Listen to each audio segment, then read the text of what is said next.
ሹፌር የሆናችሁ ይህን ቪዲዮ በጭራሽ እንዳታሳልፉት። በተለይ የከባድ መኪና ሹፌር የሆናችሁ ሀገር አቋራጭ መኪና ሹፌር የሆናችሁ ማለት ነውና ለሹፌር ትንሽም ቢሆን ክብርና ፍቅር ያላችሁ ደግሞ ለሹፌር ጓደኞቻችሁ ሼር አድርጉላችሁ። ማታ ቀኑ ሲመሽ ሰው ወደ ቤቱ ይገባል። እናትን ልጇን አቅፋ በሰላም ትተኛለች። አባትም ከቤተሰቡ ጋር ገበታ ይካፈላል። ሹፌር ወንድማችን ግን ከጨለማ ጋራ ብቻውን ይጓዛል። የልቡ ፍርሃት ግን ውስጡን ያቃጥሏል። ከፊት ምን እንዳለ አያውቅም። ግን ለቤቱ ስል ጉዞውን አያቆምም። አንዴ በረሃብ ይጎዳል፣ አንዳንዴ በእንቅልፍ አይኑ እየተዳፈነ፣ በብርድ እጁ እየተንቀጠቀጠ፣ በዝናብ መስታወቱ እየደበዘዘ ግን አይቆምም። ምክንያቱም ከኋላው የሚጠብቀው ቤተሰብ አለና። እናት ልጄ በሰላም ይደርሳል ብላ ትጸልያለች። ምስት ስልክ እየጠበቀች ትሰቃያለች። ልጆቹ አባቴ መቼ ይመጣል ይላሉ። እሱ ግን በሩቅ መንገድ ከሞት ጋር ተፋጦ ኑሮውን እየተዋጋ ይኖራል።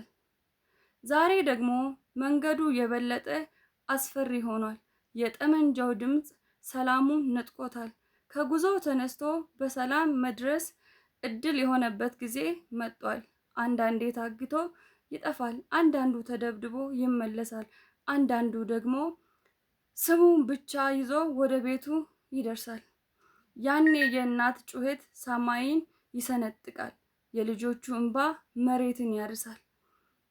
አባቴ የት ነው የሚለው ድምጽ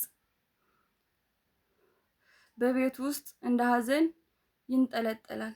ሹፌር መሆን መኪና መንዳት ብቻ በጭራሽ አይደለም። የቤተሰብ ህልም በትከሻው ተሸክሞ ከአደጋ ጋራ በየቀኑ መኖር ነው። ያኔ ሹፌር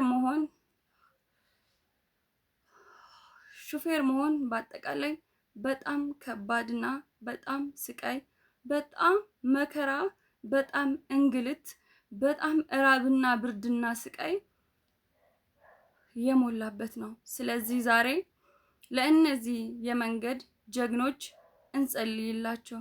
በዝምታ የሚሰቃዩትን እናስባቸው። ምክንያቱም ከሚጮኸው ሞተር ጀርባ ዝም ብሎ የሚያለቅስ ልብ አለና።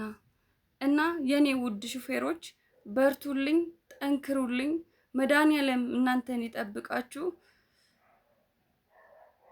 አምላክ ከእናንተ ጋር ይሁን። ያሰባችሁት የምትሰቃዩበት መከራና ስቃይ አልፎ የምትስቁበት ቀን ይምጣላችሁ። ብቻ እወዳችኋለሁ። ቃል የለኝም። ሰሞኑን እየተፈጠረ ባለው ነገር በጣም አዝኛለሁ። ልቤ ተሰብሯል። መድኃኒዓለም እናንተን ይጠብቅ። መድኃኒዓለም መንገዱን ይክፈትላችሁ። እመቤቴ ከፊት ትቅደማችሁ። ድንግል ማርያም ያሳባችሁን ትሙላላችሁ። እወዳችኋለሁ። አይዟችሁ፣ በርቱልኝ። እኔ